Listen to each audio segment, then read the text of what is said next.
Drop in and let it come right to you, and go ahead, go nice and slow.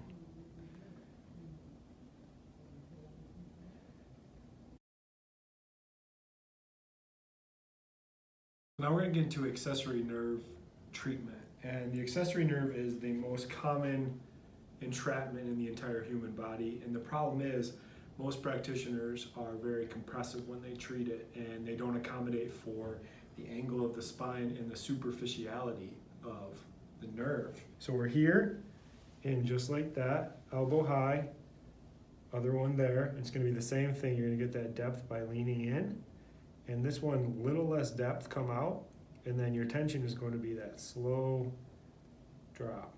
You're going to go,